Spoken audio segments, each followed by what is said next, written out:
sera une super courte vidéo juste sur la salle de bain qu'on vient de terminer hier de démolir avec ma compagne. Donc on a fini de casser le sol avec des immenses difficultés. Donc on est arrivé finalement à faire partir encore une fois un peu comme dans la cuisine. On a trouvé donc plusieurs couches, donc une couche de carrelage évidemment, une couche de béton dans la chape, et puis il y avait une grosse couche de dalles, encore une fois, blanchâtre. Je pense que c'est un mélange de chaux. Et alors, je dois dire que c'était un peu moins compliqué que c'est ce qu'on a pu démolir dans la cuisine.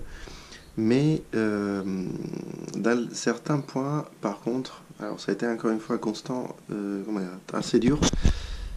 Et surtout aussi la difficulté de cet espace, ça a été de démolir, faisant attention à la tuyauterie. En fait, c'est la salle de bain, voilà, dans laquelle il y avait une arrivée d'eau générale, donc à partir de ce trou dans les murs. Et donc en fait on avait une première dérivation ici qui était la baignoire. Donc ici dans ces coins là il y avait une baignoire arrondie comme ça d'angle, et la même tuyauterie continuait en dérivation jusqu'au lavabo. Par ailleurs, tout en suivant la ligne d'eau, donc ces tuyaux en cuivre, on arrivait tac à une première, encore à une troisième dérivation, toujours dans cette même pièce, qui était le ballon d'eau chaude. Et ici donc on a une attache pour la machine à laver, et on continue, donc toujours les mêmes tuyaux en cuivre. On avait une sortie d'eau extérieure, donc pour un petit robinet extérieur. On continue, et on avait donc une première toilette, des toilettes, donc un WC, et ces petits tuyaux que vous voyez en bas avec le robinet qui porte à l'extérieur aussi, c'est pour un deuxième WC qui se trouve dans une petite pièce à côté, donc dédié juste et accessible de l'extérieur. Donc un système de plomberie, en gros, par répiquage, comme on l'appelle, donc, parce qu'il y a deux systèmes de plomberie possibles. Donc ça c'est un peu le système les plus rapides à installer certainement, et les plus alors encore une fois je parle à un profane, je ne suis pas un professionnel, mais c'est ce que j'ai pu voir sur plusieurs vidéos, tutoriels, et sur des bouquins que j'ai pris. C'est les systèmes un peu plus rapides à mettre en place et plus économiques, parce que ça permet effectivement, avec les mêmes tuyaux, comme dit le même terme, donc de venir repiquer juste pour les sorties, donc l'évier, le lavabo, la machine à laver, etc. Et voilà, donc ça permet cela.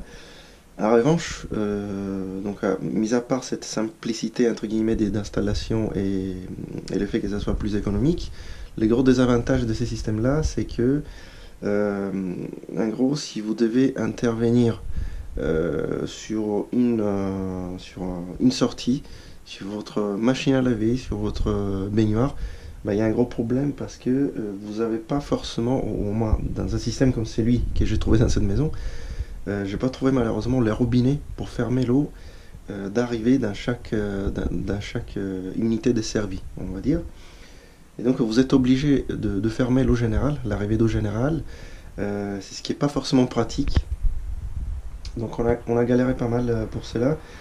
Voilà, j'ai dû acheter des petits bouchons de sortie, comme ceci, vous voyez, comme ce type de bouchons que j'ai dû mettre un terminal pour ici c'était les lavabos. Voilà, j'ai dû les boucher comme ça. C'est des bouchons que vous trouvez en plomberie à quelques euros. Et donc disons un système que c'est rapide à installer, mais qui n'est pas forcément super agréable à gérer une fois que le système est installé. Donc évidemment ça c'est juste pour c'est ce qu'on a trouvé. Le but c'est ici, ça va être d'installer un nouveau réseau hydraulique basé sur effectivement donc le deuxième système des dérivations, c'est-à-dire il y a une arrivée d'eau générale, et puis on met, c'est ce qu'on appelle des nourrices. Voilà, donc une nourrice, qui est une sorte de, je dirais, de tuyaux, de blocs de tuyaux métalliques notamment, c'est suivant un cuivre ou un métal, oui c'est du laiton peut-être. En tout cas, c'est un métal, et donc il y a une entrée générale et plusieurs petites sorties, et c'est ce qui permet effectivement donc euh, de desservir donc les plusieurs unités de la maison, donc le lavabo, la machine à laver.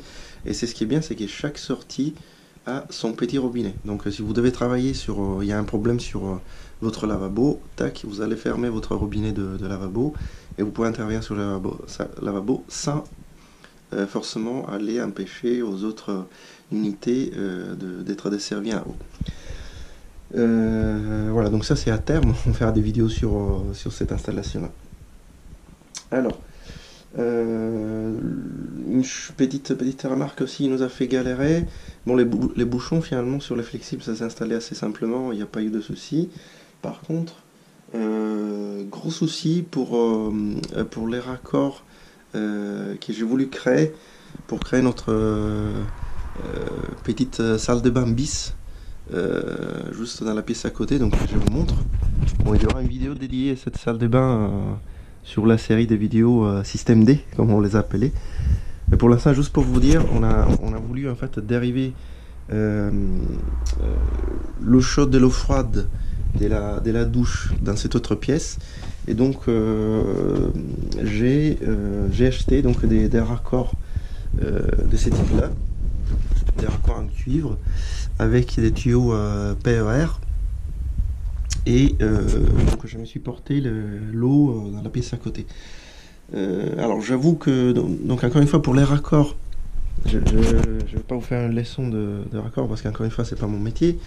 Mais pour ce que j'ai vu aussi en magasin, donc il existe, c'est ce que j'ai lu et vu sur des tutos, il existe 3 sortes de raccords pour les tuyaux PER. Donc PER, c'est les tuyaux en plastique, pour être concret, qui sont sur le marché, avec au moins 2 autres types de tuyaux, qui sont le multicouche et les cuivres, justement, qui sont un peu plus anciens, plus compliqués à mettre parce qu'il faut faire des soudures.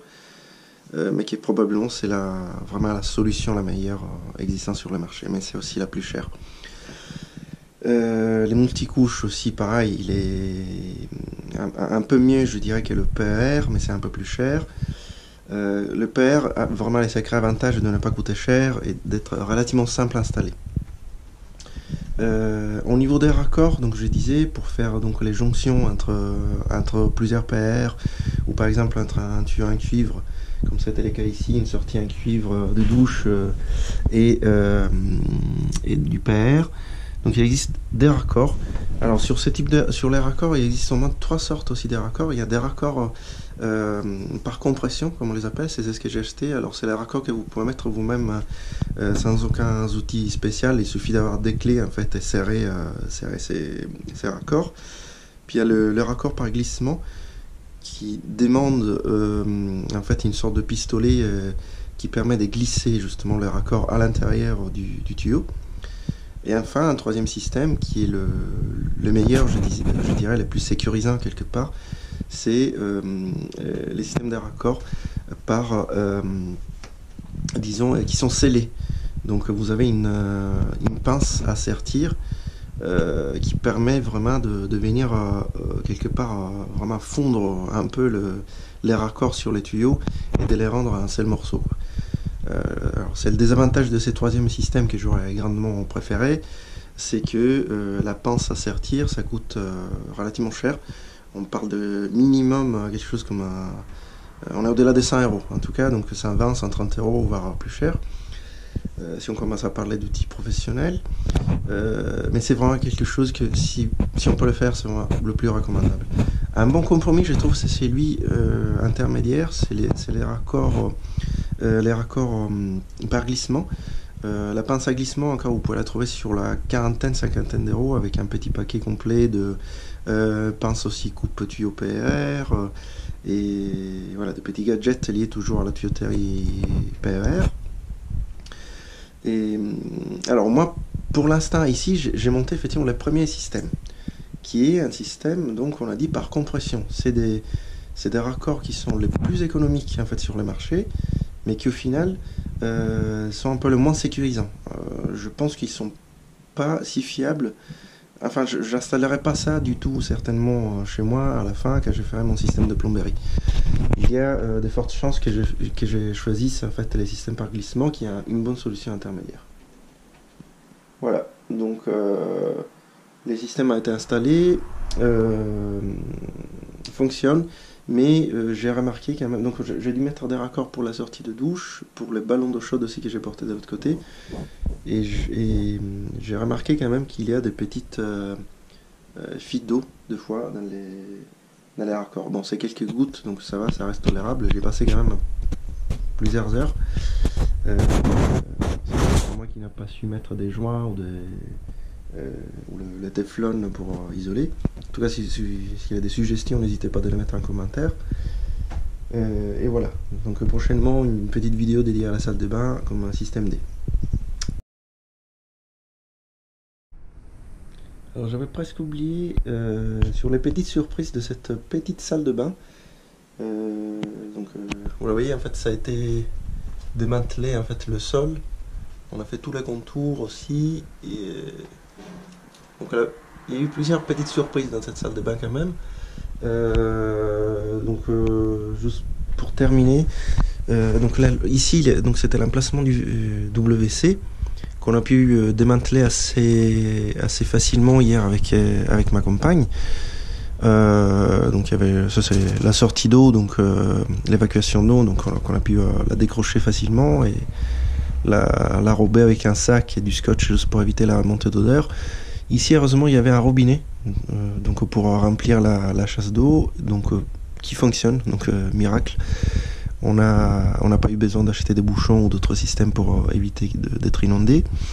Donc ça n'a pas posé problème. Par contre, donc cette petite salle de bain, c'est bourré de pièges. Donc on a trouvé effectivement dans ces coins-là, il y a une évacuation d'eau. Au moins c'est ce qui semble être une évacuation d'eau de 10 cm.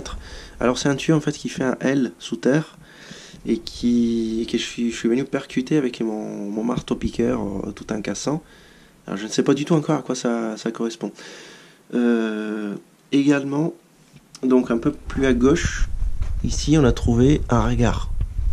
Un regard qui fait une certaine taille, qui est rempli de remblais de terre. C'est encore, donc ça reste à comprendre l'utilité de ce bloc en béton, donc c'est un regard. Donc il y a eu de petites surprises quand même. Et troisième petite jolie surprise, parce qu'il faut savoir qu'en fait dans cette salle de bain, c'est une extension de la maison. Celui-ci c'est les murs porteurs de la maison, donc c'est les murs anciens de la maison, en briques comme on les voit. Et tout ce qui a été construit après, donc c'est une extension. Et ça se voit très bien nettement en fait, parce qu'il y a mur en briques et mur en parpaing à côté. Et ça se voit aussi que le travail a été fait relativement bien, parce qu'il y a une grosse fissure, donc une fissuration qui suit vraiment les deux types de murs. C'était collé un peu avec une sorte de joint en béton, mais qui ne tient pas du tout. Et si on se met vraiment sur les côtés, on arrive à voir même l'extérieur. Je ne sais pas si vous arrivez à voir. Voilà, il y a des petites fissures qui montrent l'extérieur. Et donc cette pièce, on a découvert hier, qui est en partie construite sur la fosse septique de la maison. Comment on s'en est aperçu? Tout simplement hier, donc on a creusé parce qu'on continuait à casser les sols pour notre projet, parce que cette salle de bain devrait devenir à terme donc notre cuisine. Et donc on voulait porter en fait les sols au même niveau que le salon. Donc ici il y avait ces passes, on a continué à casser donc comme les sols de la salle de bain. Et bim, on est tombé, donc au bout d'un moment, donc j'ai entendu un gros vide sous les marteaux-piqueurs. La pierre tombe et j'ai senti un gros bouffe. Qu'est-ce que c'était? Donc j'ai regardé, on a bien compris, c'était la fosse septique qui était en dessous. Donc on a essayé de calfeutrer comme on a pu, on a mis des grosses pierres et une bombe avec une bombe de mousse expansion, on a essayé de calfeutrer tous les contours pour éviter la remontée des odeurs vraiment désagréables, je vous assure. Et donc on a mis tout en stand-by.